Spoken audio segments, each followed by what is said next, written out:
Yeah, exactly. One of them was sat on the rock going, there'll be a little baby. So you notice when you were beside the tube, or sat in the tube, you can hear a thing. I've seen this raging before, and just not being able to hear a thing up there. But,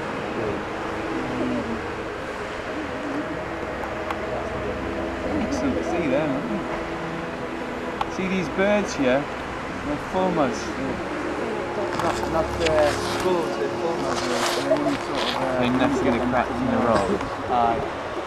They're all guillemots. You see the black and white birds up there? They're guillemots. Yeah. And the guillemots, so see them on the cliffs there? Yeah. The black and white ones, like in rows. In line. There's like a double decker. They're guillemots. They lay one egg, and the egg is sort of triangular, like diamond shape. Oh, they look like penguins. Triangular. You don't get penguins in the So they lay it like that. The shape of the egg sort of, it's like that, and then it's round rather than sort of like the normal egg shape. And the reason for that is it'll only roll in a circle. See what I mean? They don't lose it. Aren't the perch to lay an egg that shape though? It's not like it's smooth. I'm not sure. Juicy. About that, to be honest. Not a lot they can do about it. They like sit around. You can see these fulmars on the rock there, and they're the guillemots. And the guillemots are exactly, they're very, very like, oh look at that. That's a kittiwake. See that bird there with the black? That's a small type of gull. What, all of those? No, that's a fulmar. You've got different types of gulls. The fulmars aren't related, they're not gulls at all. That one there's a fulmar, see? And they're like a small albatross, they're related to albatross, but you only get albatross in the southern oceans, you don't get them in the northern hemisphere. But albatross, fulmars are like albatross in that they're brilliant, brilliant flyers, and they'll go for thousands of miles. They only come inland, they'll stay about 8 months to sea, and just flying about all the time. And then they'd come into land only to breed, you know, only to lay their eggs.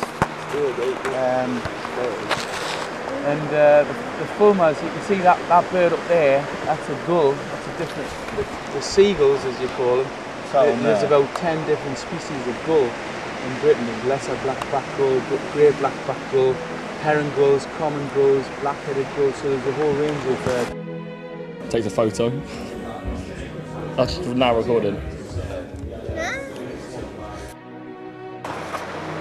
called a kittiwake because it goes...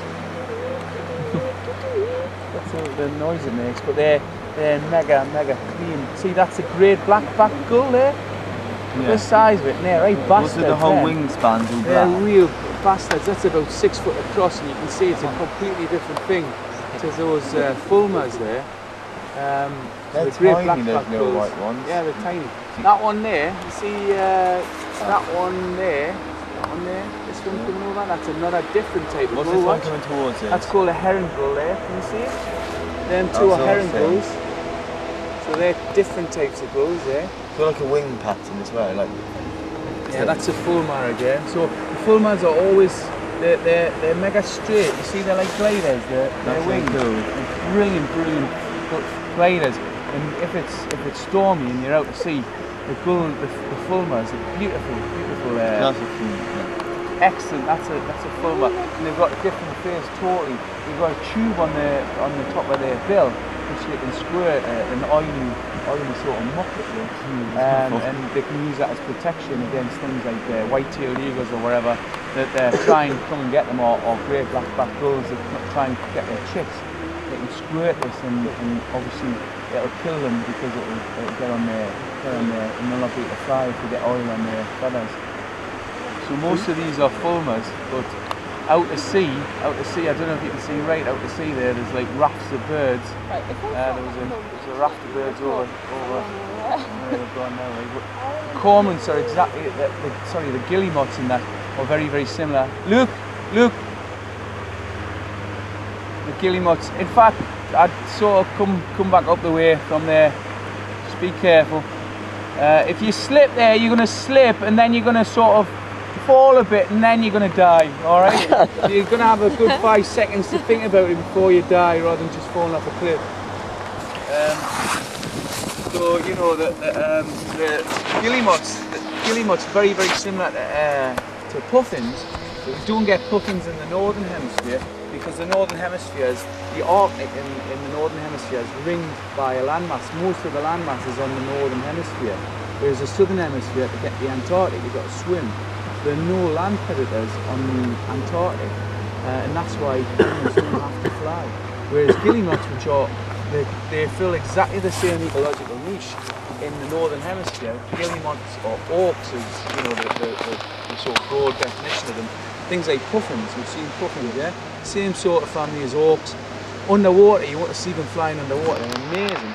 But they can also fly, you see, because you've got things like Arctic foxes and polar bears and all that sort of stuff that can eat them on the land, you see. So that's why guillemots and auks and puffins and things can fly. So you've got a whole different sort of ecology here for all the seals, for all the different birds. Lots of good seals. Mega protein rich diet, you know. Yeah. Bit of fish. Bit of fish. Sit around for a bit. Around the rock. Yeah, have a little swim. So you get bored Sit on of the it rock for a bit, after eat some more fish. Say hello to us in the Another lady. big- See, they go totally different to go, see. And then you've got the guillemots. Guillemots. There might be a couple of, you've got different types of auk as well. You've got a little auk, which is a tiny little thing like that, smaller than a puffin, teeny little tiny thing. Then you've got a puffin, which is a bit bigger. And then you've got guillemots, which are beautiful, beautiful things. They've all got that sort of, you know, penguins have got that sort of smooth texture. All the auks have the same sort of thing. And then you've got one called a black guillemot, which is absolutely beautiful, black, with totally black, jet black, with white patches on its wings and scarlet legs, red scarlet legs, and a bill. They're beautiful. And then you've got a razor bill, which has a sort of like a bill, a bit more like a puffin sort of thing, which obviously is a different niche, you know, it catches different types of fish. But the British Isles holds, you know, in some cases, quarter, half of some of the different species of particular seeds. Is that bit coming out a bit low? Or is it just the cloud? So mega rich.